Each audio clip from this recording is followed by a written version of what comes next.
At first, I hesitated to write a book on travel because I thought, wow, that's presumptuous of me to write about travel. I've really rarely been out of the country except for maybe Canada and some islands.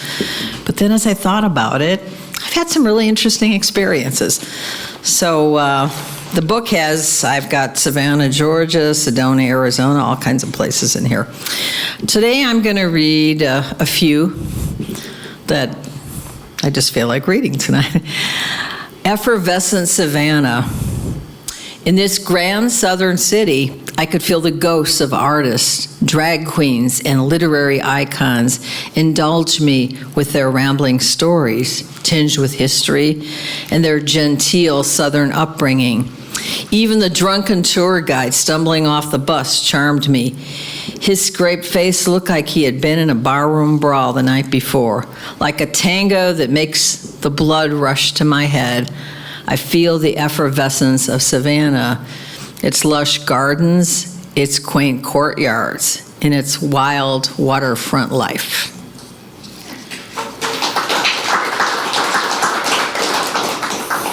Of course, you can't get through a book without writing about Chicago, a city that gets very much maligned, but is, I think, a very interesting city.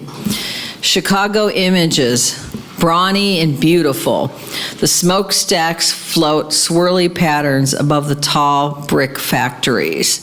The sharp screech of trains halting and gasping, rattling window panes in an eerie music.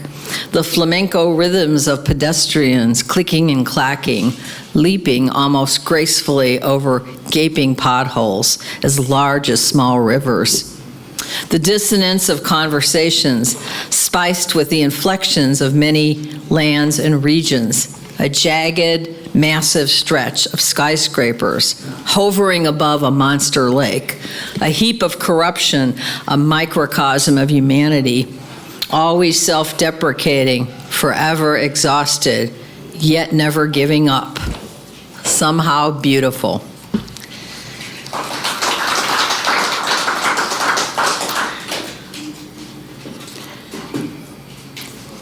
Can I indulge you with two food poems? These are all pretty short. I like food. Well, dessert is in one poem, yeah. I'm starting out with Lobster Ecstasy. The deep forest greens of Maine, a sapphire horizon that could open its mouth and swallow me in its purity. The heavy perfume of native trees.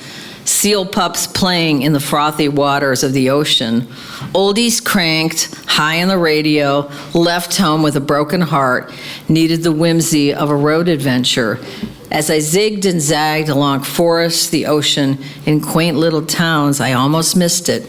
The humble lobster stand with its aroma of succulent, sweet meat on a huge buttery roll, wrapped tightly in paper like a baby in a blanket.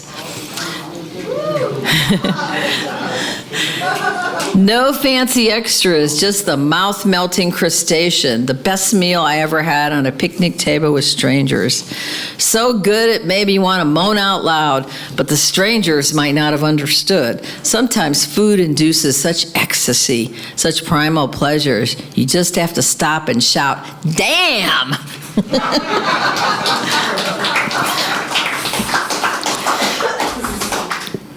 I doubt, everybody talks about if you were like on death row, my last meal would probably be a lobster tail and a chocolate mousse. A traveling foodie. I love to dip and taste, chew and savor, sniff and devour. A flaky spinach pie, just a hint of nutmeg with chatty friends in a suburban shopping mall. A fork tender steak at a landmark hotel in Milwaukee. Did I say Milwaukee? A gourmet corned beef hash prepared by a Japanese chef at a casual diner in San Francisco. Fluffy fried beignets in a New Orleans courtyard with spiked coffee and the waft of jazz. a stop along the scenic California coast to hear the crash of the waves, to enjoy the simple pleasures of creamy avocado wedges planted upon the most perfect burger. A detour here, a meal there. My taste buds are naughty pleasured. A foodie's work is never done.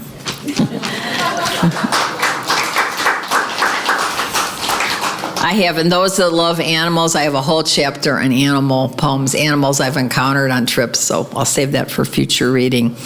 Now I'd like to welcome the inimitable Jim Gary.